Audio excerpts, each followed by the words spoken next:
Hello, welcome to Do It Yourself channel.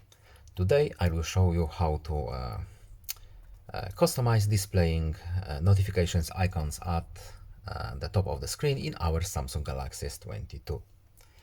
Where to find notifications options? Of course, in settings.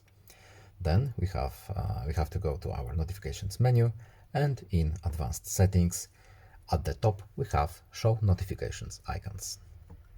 And we have all interesting options here. For example, we can choose all notifications, 3 most recent notifications. We can also select to show only a number of notifications, or we can just hide everything and choose none.